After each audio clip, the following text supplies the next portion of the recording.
ശബരിമലയിലെ യുവതീ പ്രവേശന വിഷയം പരിധിയിൽ വരുന്നതല്ല എന്ന ഹൈക്കോടതി നിയോഗിച്ച ഉന്നതാധികാര സമിതിയുടെ വാദം തെറ്റെന്ന രേഖകൾ. തീരുമാനമെടുക്കാനുള്ള അധികാരം സമിതിക്കുണ്ട് എന്ന് ഹൈക്കോടതി വിധിയിൽ തന്നെ വ്യക്തമാക്കുന്നു.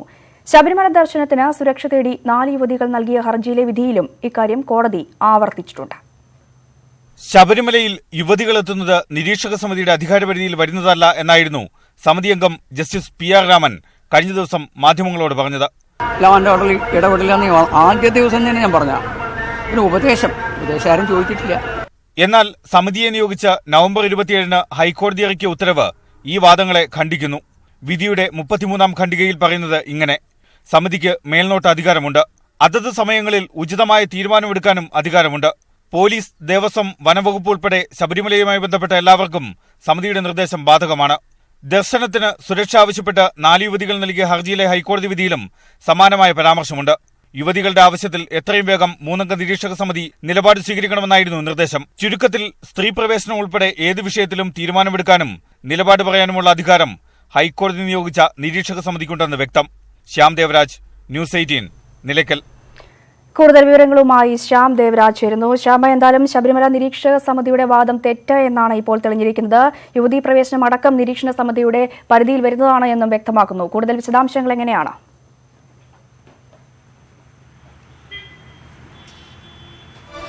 ശബരിമല സ്ത്രീ പ്രവേശനവുമായി ബന്ധപ്പെട്ട് കഴിഞ്ഞ ദിവസം മനീതി സംഘടന എത്തിയിരുന്നു. ഇവർ എത്തുന്നതിന് മുമ്പ് ഇവരുടെ കാര്യത്തിലുള്ള നിലപാട് പോലീസ് പ്രത്യേക നിരീക്ഷണ സംഘത്തോട് ചോദിക്കുകയും ചെയ്തിരുന്നു. ഈ കാര്യത്തിൽ ഇന്നലെ justice PR Raman, retired justice, നിരീക്ഷക സമിതി അംഗം പറഞ്ഞത് ഇക്കാര്യത്തിൽ ഞങ്ങളല്ല തീരുമാനമെടുക്കേണ്ടത് എന്നാണ്. യുവതികൾ എത്തുന്ന വിഷയത്തിൽ തീരുമാനമെടുക്കേണ്ടത് ഞങ്ങളുടെ അധികാരപരിധിയിൽ വരുന്നതല്ല എന്നാണ് ജസ്റ്റിസ് PR രാമൻ ഇന്നലെ പറഞ്ഞത്. പക്ഷേ ഈ വാദം തെറ്റാണെന്ന് തെളിയിക്കുന്നതാണ് ഹൈക്കോടതിയിൽ നിന്നും സമീപകാലത്തായി വന്ന 2 വിധിന്യായങ്ങൾ. അതിൽ ഒന്ന്, ശബരിമലയിലെ അക്രമ സംഭവങ്ങളുമായി ബന്ധപ്പെട്ട് അതിന് തൊട്ടു പിന്നാലെ ഹൈക്കോടതി സ്വമേധയാ എടുത്ത ഒരു കേസുണ്ട്. ആ ഹർജിയിൽ ഹൈക്കോടതി ഒരു നിരീക്ഷക സമിതിയെ വെക്കുകയും ചെയ്തിരുന്നു.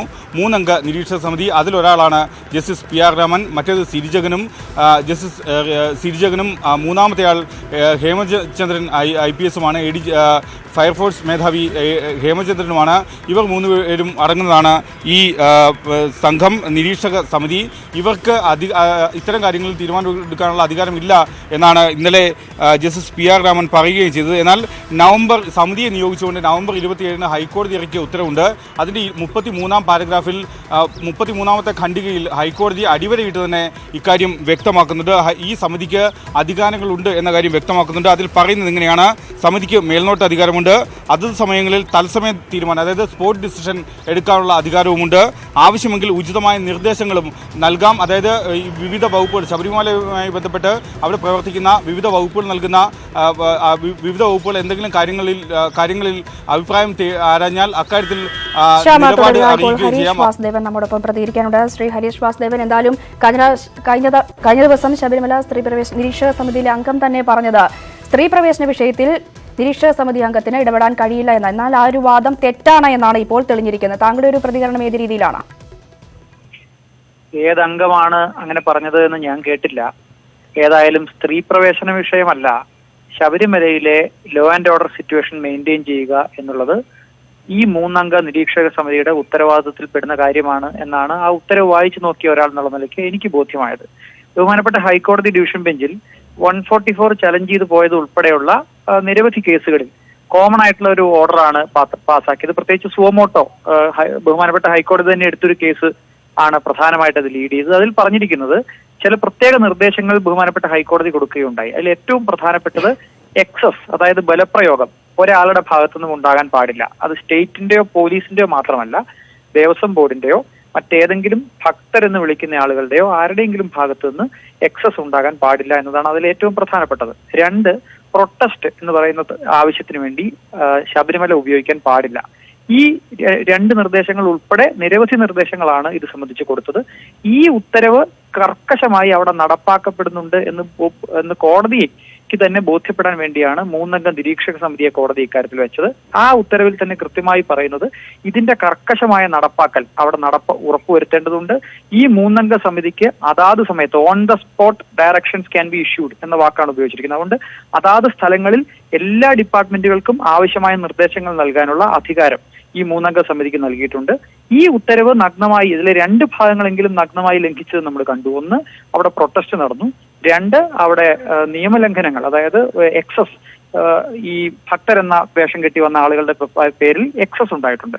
ഈ 2 കാര്യങ്ങളും ബഹുമാനപ്പെട്ട ഹൈക്കോടതി അറിയിക്കുകയും. ഇപ്പോൾ CPM നേതാവ് A. റഹീം നമ്മോടൊപ്പം ചെയ്യുന്നത്. ശ്രീ A. റഹീം, എന്തായാലും ശബരിമല നിരീക്ഷക സമിതിയുടെ വാദം തെറ്റ് എന്നാണ് ഇവിടെ ഇപ്പോൾ തെളിഞ്ഞിരിക്കുന്നത്. സ്ത്രീ പ്രവേശനം ഉൾപ്പെടെയുള്ള വിഷയം ശബരിമല നിരീക്ഷക സമിതിയുടെ പരിധിയിൽ വരുന്നതാണ് എന്നും വ്യക്തമാക്കിയിരിക്കുന്നു. താങ്കളുടെ ഒരു പ്രതികരണം എങ്ങനെയാണ്? തീർച്ചയായിട്ടും ശബരിമല വളരെ സമാധാനപരമായി പോകണം എന്നുള്ളത് കൊണ്ടാണ് ഈ പറയുന്നത് പോലെ ഇത്തരം കാര്യങ്ങൾ കൂടി കണക്കാക്കി പോകേണ്ടത്. ഈ നിരീക്ഷണ സമിതിയുടെ നിയമിച്ചതിനെ സംബന്ധിച്ച് തന്നെ വ്യത്യസ്തമായ അഭിപ്രായം ഞങ്ങൾക്കുണ്ട്. നിരീക്ഷക സമിതി നിയമിച്ചതിനെതിരെ കേരള ഗവൺമെന്റും അത് സംബന്ധിച്ചുള്ള അഭിപ്രായ വ്യത്യാസമുണ്ട്. സുപ്രീം കോടതിയിൽ അത് സംബന്ധിച്ചുള്ള കാര്യങ്ങൾ ചാലഞ്ച് ചെയ്തിട്ടുണ്ട്. അത്തരം കാര്യങ്ങൾ പരിശോധിച്ചു വരികയാണ്. പക്ഷേ ഈ നിരീക്ഷക സമിതിയിൽ നിന്നും കഴിഞ്ഞ ദിവസങ്ങളിലുണ്ടായത് ദൗർഭാഗ്യകരമായ നിലപാടായിരുന്നു, പ്രതികരണമായിരുന്നു ഉണ്ടായത്. അവർക്കിതിൽ അധികാരമില്ല, അവർക്ക് പറയേണ്ട കാര്യമില്ല എന്നെല്ലാം ഉണ്ടായിരുന്നു. അപ്പോൾ യഥാർത്ഥത്തിൽ അവർ ഈ വാർത്ത പുറത്തു വരികയാണ്. അതിന്റെ ജഡ്ജ്മെന്റിൽ തന്നെ അങ്ങനെയല്ല, അവർക്ക് അധികാരം കൃത്യമായി നിശ്ചയിച്ച് നൽകിയിട്ടുണ്ട് എന്ന് പറയുന്നുണ്ട്. അപ്പോൾ സ്വാഭാവികമായിട്ടും നിരീക്ഷക സമിതി ഇത് സംബന്ധിച്ച് നിലപാട് വ്യക്തമാക്കേണ്ടതുണ്ട്. എന്തായാലും തന്നെയും ശബരിമലയിലെ പൊതുവിൽ കലാപഭൂമിയാക്കി മാറ്റുന്നതിന് വേണ്ടി സംഘപരിവാർ ശ്രമിക്കുന്നു എന്നുള്ളതാണ് യാഥാർത്ഥ്യം. ശബരിമല നിരോധനാജ്ഞ തുടരേണ്ടതുണ്ട്, നിരോധനാജ്ഞ ഭക്തർക്കൊന്നും ഒരു പ്രയാസം ഉണ്ടാക്കുന്നില്ല എന്ന നിഗമനം നേരത്തെ തന്നെ നിരീക്ഷക സമിതി എടുത്തതാണ്. ആ നിരീക്ഷക സമിതിയുടെ കൂടി മേൽനോട്ടം, നിരീക്ഷക സമിതി എന്ന് പറയുമ്പോൾ ഹൈക്കോടതി നിയോഗിച്ചതാണല്ലോ. അപ്പോൾ കോടതിയുടെ തന്നെ ഒരു മേൽനോട്ടം ഈ പറയുന്ന വിധം സംഘപരിവാർ നടത്തുന്ന അക്രമങ്ങൾക്കെതിരായി ഉണ്ടാകുന്നത് ആ അർത്ഥത്തിൽ നല്ലതാണ്. പക്ഷെ അത് വിനിയോഗിക്കാൻ വേണ്ടി സംഘപരിവാർ യഥാർത്ഥത്തിൽ ഈ പറയുന്ന നിയോഗിച്ച സമിതി, ഹൈക്കോടതി നിയോഗിച്ച കമ്മീഷൻ സമിതി കുറെ കൂടി അതിനകത്ത് അവധാനതയും കാര്യവും പുലർത്തേണ്ടതായിരുന്നു എന്നുള്ളതാണ് എന്റെ അഭിപ്രായം. ശ്രീ A. റഹീം, ഇതിൽ നിന്ന് വ്യക്തമാകുന്നത് സ്ത്രീ പ്രവേശനം ഉൾപ്പെടെയുള്ള എല്ലാ വിഷയത്തിലും ശബരിമല നിരീക്ഷണ സമിതിക്ക് നിലപാടെടുക്കാൻ അധികാരമുണ്ട് എന്നല്ലേ? തീർച്ചയായിട്ടും അങ്ങനെയാണ്. ഇത് സ്ത്രീ പ്രവേശനം, അതായത് അവിടുത്തെ ലോ ആൻഡ് ഓർഡറുമായി ബന്ധപ്പെട്ടുള്ള പരാതിയിൽ അത് പരിശോധിക്കുന്ന ഘട്ടത്തിലാണല്ലോ അവർ നിയോഗിച്ചത് തന്നെ. ഏത് ഘട്ടത്തിലാണ് ഹൈക്കോടതി ഇത് നിയോഗിച്ചത്? ഈ പറയുന്ന നിരോധനാജ്ഞയെ സംബന്ധിച്ചുള്ള തർക്കം ഹൈക്കോടതിയുടെ മുമ്പിൽ വരുന്ന സന്ദർഭത്തിലാണ്, അത് പരിശോധിക്കുന്ന സന്ദർഭത്തിലാണ്. യുവതീ പ്രവേശത്തിന് ശ്രമിക്കുമ്പോഴാണ് നിലയ്ക്കൽ പ്രശ്നമില്ല. പമ്പ കഴിഞ്ഞ് പിന്നെ മുമ്പോട്ട് പോകുമ്പോഴല്ല ഇപ്പോഴും പോലീസിന് ബലം പ്രയോഗിക്കേണ്ടി വരുന്നു. പോലീസിന് സുപ്രീം കോടതി ഉത്തരവ് നടപ്പിലാക്കണമെങ്കിൽ ബലം പ്രയോഗിക്കേണ്ട ഒരു അവസ്ഥയാണ് ഇപ്പോൾ നിലവിലവിടെയുള്ളത്. അത് യഥാർത്ഥത്തിൽ കോടതിയോടും നീതിന്യായ വ്യവസ്ഥയോടൊക്കെ ഉള്ള വെല്ലുവിളിയാണ്. അപ്പോൾ ഈ നിരീക്ഷക സമിതി ഇത് നേരിട്ട് മനസ്സിലാക്കുകയും നിരീക്ഷക സമിതി ഇക്കാര്യങ്ങളെല്ലാം തന്നെ ഹൈക്കോടതിയെ യഥാവിധം അറിയിക്കുകയും ചെയ്യുന്നത് നല്ലതാണ്. ഞങ്ങൾക്ക് ഉത്തരവാദിത്തമില്ലാത്തവർ അറിയുന്നു കഴിഞ്ഞാൽ അത് ആത്യന്തികമായി അവിടെ കലാപമുണ്ടാക്കാൻ ശ്രമിക്കുന്ന സംഘപരിവാർ ശക്തികൾക്കാണ് കൂടുതൽ സൗകര്യമൊരുക്കുക എന്നുള്ളതൊരു പ്രശ്നമാണ്. അപ്പോൾ പൊതുവിൽ പോലീസ് അവിടെ വളരെ അവസാനതയോടെയാണ് കാര്യങ്ങൾ കൈകാര്യം ചെയ്യുന്നത്. ബലപ്രയോഗത്തിലൂടെ ഒരു നടപടിയും സർക്കാർ അവിടെ ഉദ്ദേശിക്കുന്നത്, കാരണം ബലപ്രയോഗത്തിന് പറ്റിയ സ്ഥലമല്ലത്. ബലപ്രയോഗം ഉണ്ടായിക്കഴിഞ്ഞാൽ അവിടുത്തെ യഥാർത്ഥ ഭക്തരായ നിരപരാധികളായ നിരവധിപേരുടെ വലിയ അപകടത്തിലേക്ക് വരെ വലിച്ചെറിയുന്നതിന് തുല്യമായിരിക്കും. അപ്പൊ അത്തരം അത്യാഹിതം അവിടെ ബോധപൂർവം സൃഷ്ടിക്കുന്നതിനാണ് ശബരിമലയിൽ സംഘപരിവാർ ഈ അക്രമം കാണിക്കുന്നത്, ഈ സീൻ അവിടെ ക്രിയേറ്റ് ചെയ്യുന്നത്. അപ്പൊ അവിടെ ഞങ്ങൾക്കതിൽ അധികാരമില്ല എന്ന് പറയുന്നതായിരുന്നു നിരീക്ഷക സംവിധാനത്തെ എല്ലാ തരത്തിലുള്ള ബഹുമാനത്തോടെ അങ്ങനെയാണ് ഞങ്ങൾ കാണുന്നത്. നിരീക്ഷക സംവിധാനത്തെ നിയോഗിച്ചത് തെറ്റാണെന്ന അഭിപ്രായമുള്ളപ്പോൾ തന്നെ നിരീക്ഷക സംവിധാനം. തീർച്ചയായും വളരെയധികം നന്ദി ശ്രീ A. റഹീം ഈ ഒരു ഘട്ടത്തിൽ ഞങ്ങളോട് പ്രതികരിച്ചാൽ. ഇപ്പോൾ ശ്യാം ദേവരാജ് തുടരുന്നുണ്ട്. ശ്യാം, എന്തായാലും ശ്രീ A. റഹീം പറഞ്ഞതുപോലെ ശബരിമല സ്ത്രീ പ്രവേശനം ഉൾപ്പെടെയുള്ള ഏത് വിഷയത്തിലും അധികാരമുള്ളതും നിലപാട് പറയാനുമുള്ള ഒരു സമിതിയാണ് നിരീക്ഷക സമിതി എന്നല്ലേ ഇതിൽ നിന്നും വ്യക്തമാകുന്നത്? മറ്റു രണ്ട് ഘടകങ്ങൾ കൂടിയുണ്ട്. അതിലൊന്ന് രഞ്ജിനി, ഇതിൽ മറ്റൊരു രണ്ട് ഘടകങ്ങൾ കൂടിയുണ്ട്. അതിലൊന്ന് ഈ ഡിസംബർ 4 ഹൈക്കോടതി ഇറക്കിയ മറ്റൊരു ഉത്തരവുണ്ട്. അതായത് 4 യുവതികൾ തങ്ങൾക്ക് ശബരിമല ദർശനത്തിന് സൗകര്യമൊരുക്കണം, സുരക്ഷ ഒരുക്കണമെന്നാവശ്യപ്പെട്ട് സംസ്ഥാന സർക്കാരിനെതിരെ ഹൈക്കോടതിയിൽ സമീപിച്ചിരുന്നു. ആ ഹൈക്കോടതി ആ വിധിയിലും 3-ാമത്തെ പാരഗ്രാഫിലും ഈ സമാനമായ വിധി ഖണ്ഡിക 33-ാം പാരഗ്രാഫ്, അതായത് നവംബർ 27 വിധിയിലെ 33-ാം പാരഗ്രാഫ് അതേ രീതിയിൽ തന്നെ ഡിസംബർ 4 വിധിയിലെ 3-ാം പാരഗ്രാഫിലും ആവർത്തിച്ചിരുന്നു. മാത്രമല്ല ഇക്കാര്യത്തിൽ ഈ സമിതിയോട് അഭിപ്രായം തേടാം എന്ന കാര്യവും അതിൽ വ്യക്തമാക്കുകയും ചെയ്തിരുന്നു. ആ ഉത്തരവിൽ തന്നെ വ്യക്തമാക്കുകയും ചെയ്തിരുന്നു. ഹൈക്കോടതിയുടെ വിധിന്യായം ഇക്കാര്യത്തിൽ 2 വിധിന്യായങ്ങളും വളരെ വ്യക്തമാണ്. രണ്ടാമത്തെ കാര്യം, ഈ ഹൈക്കോടതി നിയോഗിച്ച നിരീക്ഷക സമിതിയുടെ അധികാര നിർവഹണ വിഭാഗത്തിന്മേലുള്ള കടന്നുകയറ്റമാണ്, അതായത് എക്സിക്യൂട്ടീവിനുമേലുള്ള കടന്നുകയറ്റമാണ് എന്ന രീതിയിലാണ് സംസ്ഥാന സർക്കാർ ഈ വിഷയം ഹൈക്കോടതിയുടെ വിധിയെ സുപ്രീം കോടതിയിൽ ചലഞ്ച് ചെയ്തത്, അതായത് എതിർത്തത്. ഹർജി നൽകിയത്, ഈ വിധിയെ എതിർത്ത് ഹർജി നൽകിയത്, അതായത് നിരീക്ഷക സമിതിയെ നിയോഗിച്ച നടപടി അധികാരങ്ങളിന്മേലുള്ള കടന്നുകയറ്റമാണ് എന്ന കാര്യമാണ് അവിടെ ചൂണ്ടിക്കാണിക്കുകയും ചെയ്തത്. ഈ 2 കാര്യങ്ങൾ, അതായത് അത്തരമൊരു അധികാരമുണ്ട്, അതുകൊണ്ട് തന്നെയാണ് ആ അധികാരം സംസ്ഥാന സർക്കാർ സുപ്രീം കോടതിയിൽ ചോദ്യം ചെയ്തതും. അതുകൊണ്ട് ആ പശ്ചാത്തലത്തിൽ കൂടി വേണം ഇന്നലെ അല്ലെങ്കിൽ ശബരിമല നിരീക്ഷക സമിതി എടുത്ത ഈ നിലപാടിനെ നമ്മൾ കാണാനും വിലയിരുത്താനും. ശ്യാം ദേവരാജാണ് വിശദാംശങ്ങൾ നൽകിയത്. കനകദുർഗയും ബിന്ദുവും ശബരിമല യാത്രയിൽ നിന്നും പിന്മാറി. പോലീസിന്റെ കനത്ത സമ്മർദ്ദത്തിനൊടുവിലാണ് പിന്മാറ്റം. യാത്ര തുടരുമെന്ന നിലപാടിൽ ഉറച്ചുനിന്ന ഇരുവരെയും തിരക്ക് ചൂണ്ടിക്കാണിച്ച് പോലീസ് പിന്തിരിപ്പിക്കുകയായിരുന്നു. ഇന്നലെ വലിയ നടപ്പന്തലിന് 1 കിലോമീറ്റർ അടുത്തുവരെ ഇവർ എത്തിയിരുന്നു. ഇരുവരും കോട്ടയം മെഡിക്കൽ കോളേജ് ആശുപത്രിയിൽ നിരീക്ഷണത്തിൽ തുടരുകയാണ്. ശബരിമലയിലെ തിരക്ക് പരിഗണിച്ച് സുരക്ഷ നൽകാനാകില്ലെന്ന നിലപാട് പോലീസ് കനകദുർഗയെയും ബിന്ദുവിനെയും അറിയിക്കുകയായിരുന്നു. 1.25 ലക്ഷത്തോളം ഭക്തർ എത്തുന്ന സ്ഥലത്ത് 2 പേർക്ക് മാത്രമായി സുരക്ഷ നൽകിയാൽ മറ്റുള്ള ഭക്തർക്ക് ബുദ്ധിമുട്ടാകുമെന്നായിരുന്നു പോലീസ് നിലപാട്. തിരക്ക് കുറവുള്ള ദിവസം യാത്ര ചെയ്താൽ സുരക്ഷ നൽകാമെന്നും പോലീസ് അറിയിച്ചു.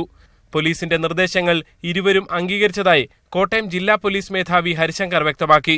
കോട്ടയം മെഡിക്കൽ കോളേജിൽ തുടരുന്ന ഇരുവരുടെയും ആരോഗ്യനിലയിൽ കാര്യമായ പ്രശ്നങ്ങളില്ല.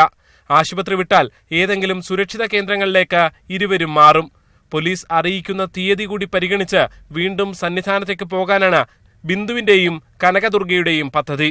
പോലീസിന്റെ നിർദ്ദേശം പരിഗണിച്ച് താൽക്കാലികമായി ശബരിമല യാത്ര നീട്ടിവെക്കാമെന്നാണ് ബിന്ദുവും കനകദുർഗയും പോലീസിനെ അറിയിച്ചിരിക്കുന്നത്.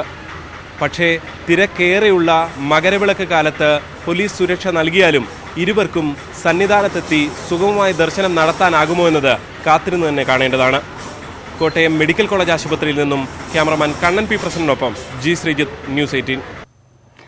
ശബരിമലയെ സംഘർഷഭൂമിയാക്കാൻ അനുവദിക്കില്ല എന്ന ദേവസ്വം മന്ത്രി കടകംപള്ളി സുരേന്ദ്രൻ. അതിനുള്ള നടപടികളാണ് പോലീസ് കൈക്കൊള്ളുന്നത് എന്നും ദേവസ്വം മന്ത്രി കോട്ടയത്ത് പറഞ്ഞു. അവിടെ എത്തിച്ചേരുന്നതായിട്ടുള്ള ഭക്തലക്ഷങ്ങൾക്ക് സമാധാനപരമായിട്ടുള്ള ഒരു അന്തരീക്ഷം പ്രദാനം ചെയ്യാനായിട്ട് നടപടികൾ സ്വീകരിക്കുക എന്നുള്ളതാണ് ഗവൺമെന്റിനെ സംബന്ധിച്ചിടത്തോളം ഏറ്റവും പ്രധാനപ്പെട്ട കാര്യം. ഒപ്പം തന്നെ സുപ്രീം കോടതിയുടെ വേർഡിക്റ്റ് നടപ്പിലാക്കാനായിട്ട് ശ്രമിക്കുക എന്നുള്ളതാണ്. ഈ 2 കാര്യങ്ങളും ഗവൺമെന്റ് ചെയ്യുന്നുള്ളത് തന്നെയാണ് നമുക്ക് കാണാൻ വേണ്ടി സാധിക്കുന്നത്. എന്തായാലും മണ്ഡലകാലത്ത് അവരെ പ്രവേശിപ്പിക്കില്ല എന്നൊരു തീരുമാനം ഗവൺമെന്റ് എടുത്തിട്ടുണ്ടോ? ഇല്ലില്ല, ഗവൺമെന്റ് അങ്ങനെ ഒരു തീരുമാനം എടുക്കാൻ സാധിക്കുമോ? മണ്ഡലപൂജയ്ക്ക് 1 ദിവസം ബാക്കി നിൽക്കെ സന്നിധാനത്ത് വൻ ഭക്തജന തിരക്ക്. കഴിഞ്ഞ 2 ദിവസവും ശരാശരി 1,20,000 തീർത്ഥാടകർ വീതം ദർശനം നടത്തി. മണ്ഡലപൂജയ്ക്കായുള്ള തങ്കിയങ്കി ഘോഷയാത്ര നാളെ വൈകിട്ട് സന്നിധാനത്തെത്തും. മണ്ഡല തീർത്ഥാടനത്തിന്റെ അവസാന നാളുകളിലാണ് സന്നിധാനം തീർത്ഥാടകരെ കൊണ്ട് നിറഞ്ഞത്. കഴിഞ്ഞ 3 ദിവസവും ശരാശരി 1 ലക്ഷത്തിന് മുകളിൽ തീർത്ഥാടകർ മല ചവിട്ടി.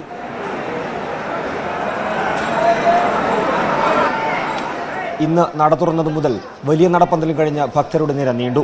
അവധി ദിനം കൂടി ആയതോടെയാണ് തിരക്ക് നിയന്ത്രണാതീതമായത്. തിങ്കളാഴ്ച വൈകിട്ട് നിലയ്ക്കൽ മുതൽ വലിയ ഗതാഗതക്കുരുക്കുണ്ടായിരുന്നു. വാഹനങ്ങൾ മണിക്കൂറുകളോളം വഴിയിൽ കുടുങ്ങി. പമ്പയിൽ നിന്നും 4 മണിക്കൂറിലേറെ സമയമെടുത്താണ് തീർത്ഥാടകർ സന്നിധാനത്തെത്തിയത്. 8 മണിക്ക് ബസ് ട്രാഫിക് ജാം. എരുമലിക്ക് കാലയിൽ 5 മണിക്ക് വന്നു.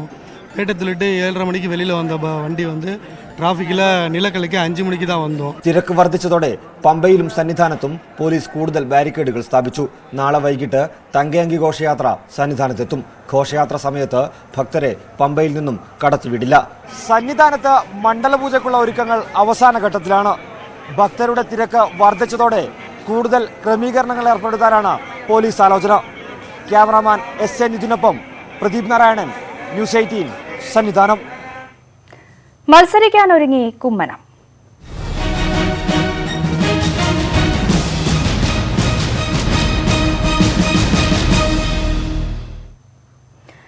ഗവർണർ സ്ഥാനം രാജിവെച്ച് തിരുവനന്തപുരത്ത് മത്സരിക്കാൻ കുമ്മനം രാജശേഖരൻ സമ്മതമറിയിച്ചു.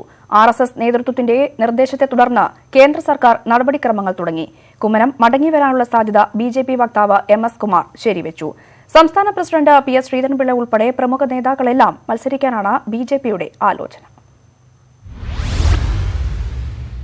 തിരുവനന്തപുരത്ത് ശശി തരൂരിനെ നേരിടാൻ കുമ്മനം ഇറങ്ങുമോ? സംസ്ഥാന രാഷ്ട്രീയത്തിൽ കുറച്ചുകാലമായി നിന്ന അഭ്യൂഹത്തിന് ഇപ്പോൾ BJPയിൽ നിന്ന് തന്നെ സ്ഥിരീകരണം വരികയാണ്. ശ്രീ കുമ്മനം രാജശേഖരൻ മത്സരിക്കണമെന്നുള്ള BJP പ്രവർത്തകരുടെ ആഗ്രഹമുണ്ട്. എല്ലാ പ്രമുഖ നേതാക്കളടക്കം തന്നെ മത്സരിക്കും. കാരണം നിർണായകമായ തെരഞ്ഞെടുപ്പാണല്ലോ, നിരവധി പേർ ജയിക്കാൻ മത്സരിക്കുന്ന തെരഞ്ഞെടുപ്പാണ്. അതുകൊണ്ട് പ്രമുഖരായ നേതാക്കൾ തന്നെയായിരിക്കും പ്രാവശ്യം BJPക്കായി മത്സരിക്കുക. മിസോറാം തെരഞ്ഞെടുപ്പ് പൂർത്തിയായ സാഹചര്യത്തിൽ കുമ്മനം ഗവർണർ പദവി രാജിവെക്കുന്നതിൽ കേന്ദ്ര നേതൃത്വത്തിനും എതിർപ്പില്ലെന്നാണ് സൂചന. ഗവർണർ പദവി വിട്ട് മത്സരത്തിനിറങ്ങാൻ കുമ്മനം തയ്യാറാകുമോ എന്ന ചോദ്യത്തിനും MS കുമാറിന്റെ മറുപടി വ്യക്തമാണ്. അദ്ദേഹം ജനങ്ങളോടൊപ്പം പ്രവർത്തിക്കാൻ എന്നും ആഗ്രഹിച്ചിട്ടുള്ള ആളാണല്ലോ, മാറി നിൽക്കാൻ ഒരിക്കലും ശ്രമിച്ചിട്ടുള്ള ആളല്ല. ജനങ്ങളുടെ ഇടയിൽ നിന്നാണ് അദ്ദേഹം ഊർജ്ജം തേടുന്നത്. ശബരിമല സമരത്തിന്റെ നേതൃത്വം കുമ്മനം ഏറ്റെടുക്കണമെന്ന ആവശ്യവും ഒരു ഭാഗം നേതാക്കൾക്കുണ്ട്. എന്നാൽ ഇതിനോട് സംസ്ഥാന നേതൃത്വത്തിലെ എല്ലാവർക്കും യോജിപ്പില്ല. എപ്പോൾ രാജിവെക്കണം, ശബരിമല സമരത്തിന് നേതൃത്വത്തിലേക്ക് വരണോ തുടങ്ങിയ വിഷയങ്ങളിൽ ദേശീയ അധ്യക്ഷൻ അമിത്ഷാ അന്തിമ തീരുമാനമെടുക്കും. R. Kiran Babu, political bureau, news 18. Sabarimala ദർശനത്തിനെത്തുന്ന ആക്ടിവിസ്റ്റുകളെ തിരിച്ചയക്കണമെന്ന് police. ഇവർക്ക് സുരക്ഷ നൽകാനാവില്ല. കഴിഞ്ഞ ദിവസം ദർശനത്തിനെത്തിയ ബിന്ദുവിന് ക്രിമിനൽ പശ്ചാത്തലമുണ്ട്. വരും ദിവസങ്ങളിൽ കൂടുതൽ യുവതികൾ എത്തിയാൽ ക്രമസമാധാന പ്രശ്നമുണ്ടാകുമെന്നതാണ് പോലീസ് നിലപാട്. ശബരിമലയിലെ സ്ഥിതിയെക്കുറിച്ച് പമ്പ പോലീസ് DGPക്ക് നൽകിയ റിപ്പോർട്ടിലാണ് ഇക്കാര്യങ്ങൾ ഉള്ളത്. വിവരങ്ങളുമായി VV വിനോദ് ചേരുന്നു. വിനോദ്, ഈ റിപ്പോർട്ടിന്റെ ഉള്ളടക്കം എന്താണ്?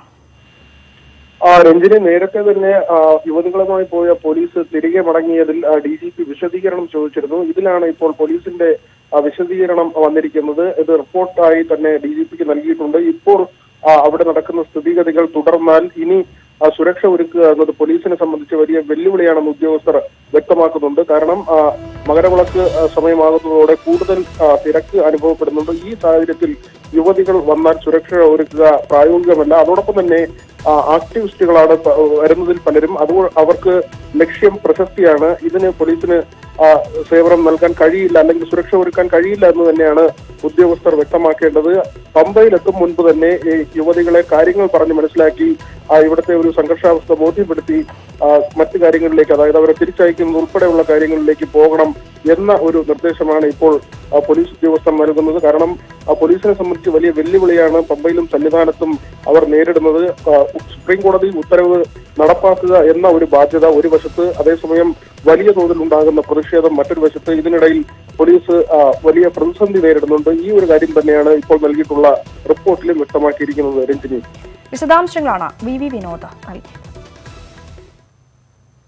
വാർത്തകൾ തുടരുന്നു. KSRTCയിൽ വീണ്ടും എംപാനൽ നിയമനത്തിനുള്ള നീക്കം നിയമവിരുദ്ധമാണ് എന്ന് ഉദ്യോഗാർത്ഥികൾ. 25,000-ഓളം പേർ റാങ്ക് ലിസ്റ്റിലുണ്ട് എന്നും മുഴുവൻ പേർക്കും നിയമനം നൽകിയെന്നുള്ള സർക്കാർ വാദം തെറ്റാണ് എന്നും ഉദ്യോഗാർത്ഥികൾ ആരോപിച്ചു.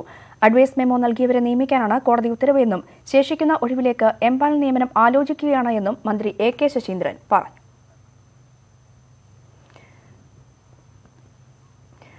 കൊലയ്ക്ക് നിർദ്ദേശം നൽകിയ കർണാടക മുഖ്യമന്ത്രി കുമാരസ്വാമി വിവാദക്കുരുക്കിൽ. പാർട്ടി പ്രവർത്തകനെ വധിച്ചവരെ കൊല്ലാൻ കുമാരസ്വാമി പോലീസിന് നിർദ്ദേശം നൽകുന്ന വീഡിയോ ആണ് പുറത്തുവന്നത്. വൈകാരിക പ്രതികരണം മാത്രമാണ് എന്ന് കുമാരസ്വാമി വിശദീകരിച്ചുവെങ്കിലും പ്രതിപക്ഷ പാർട്ടികൾ മുഖ്യമന്ത്രിയുടെ രാജി ആവശ്യപ്പെട്ട് രംഗത്തെത്തി. BJP നേതൃത്വത്തിനെതിരെ വീണ്ടും കേന്ദ്രമന്ത്രി നിതിൻ ഗഡ്കരി. രാഷ്ട്രീയ പരാജയങ്ങളുടെ ഉത്തരവാദിത്തം പാർട്ടി അധ്യക്ഷനാണ് എന്നും ഗഡ്കരി തുറന്നടിച്ചു. തെരഞ്ഞെടുപ്പ് പരാജയത്തിന്റെ ഉത്തരവാദിത്തം ഏറ്റെടുക്കാൻ ആളില്ല എന്ന പരാമർശത്തിൽ വ്യക്തത വരുത്തിയതിന് പിന്നാലെയാണ് ഗഡ്കരിയുടെ വിമർശനം.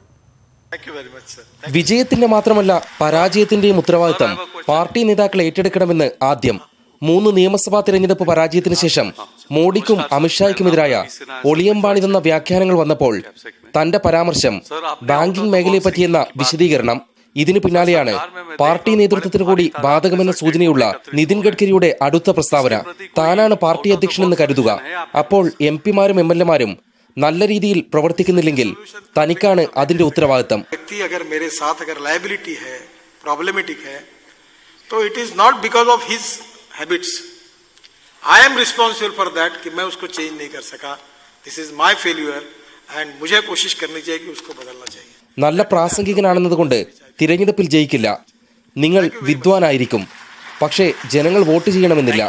നിങ്ങൾക്ക് ആത്മവിശ്വാസമാകാം, പക്ഷേ ഈഗോ പാടില്ലെന്നും ഇന്റലിജൻസ് ബ്യൂറോ സംഘടിപ്പിച്ച ചടങ്ങിൽ ഗഡ്കരി പറഞ്ഞു.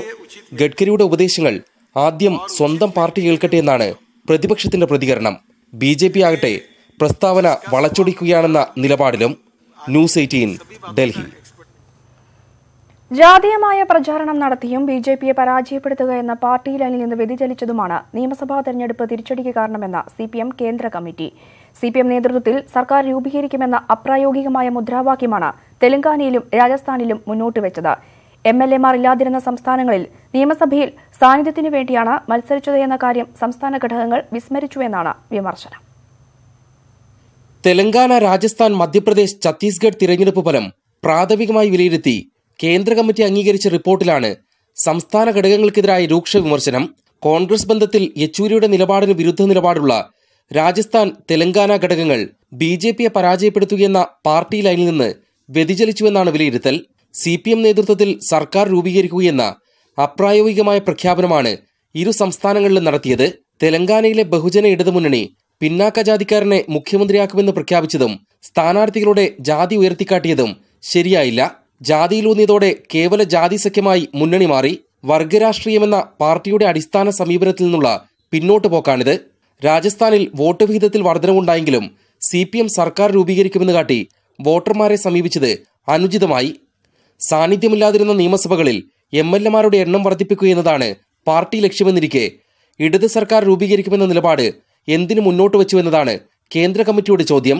തിരഞ്ഞെടുപ്പ് ഫലത്തിന്റെ വിശദമായ അവലോകനം പിന്നീട് നടക്കും. ന്യൂസ് 18 ഡൽഹി. സുഡാനിൽ ബ്രെഡിനായുള്ള കലാപത്തിൽ മരണം 50 പിന്നിട്ടതായി രാജ്യാന്തര മാധ്യമങ്ങൾ. രാജ്യം കടക്കണിയിലേക്ക് കൂപ്പുകുത്തിയതോടെ ബാങ്കിൽ നിന്നും പിൻവലിക്കാവുന്ന പണത്തിന്റെ അളവും വെട്ടിക്കുറച്ചു. രാജ്യത്തെ അടിയന്തരാവസ്ഥ പ്രസിഡന്റ് ഒമർ അൽ ബഷീർ അനിശ്ചിതകാലത്തേക്ക് നീട്ടി. ഇന്ത്യയിലെ ഏറ്റവും നീളമുള്ള റെയിൽവേ റോഡ് പാലമായ ബോഗിബിൽ ഗതാഗതത്തിനായി തുറന്നുകൊടുത്തു. പ്രധാനമന്ത്രി നരേന്ദ്രമോദിയാണ് ഉദ്ഘാടനം നിർവഹിച്ചത്. അസമിലെ ദിബ്രുഗഡ് ജില്ലയും ധേമാജി ജില്ലയും തമ്മിൽ ബന്ധിപ്പിക്കുന്ന പാലത്തിന് 5 കിലോമീറ്റർ ദൈർഘ്യമുണ്ട്. മുകളിൽ 3 വരി റോഡും താഴെ ഇരട്ട റെയിൽപാതയുമാണ് പാലത്തിന്റെ നിർമ്മാണം. ബ്രഹ്മപുത്ര നദിക്ക് കുറുകെയുള്ള പാലം യാഥാർത്ഥ്യമായതോടെ അസമിൽ നിന്ന് അരുണാചൽ പ്രദേശിലേക്കുള്ള യാത്രാ ദൈർഘ്യം 3 മണിക്കൂർ ലാഭിക്കാൻ കഴിയും.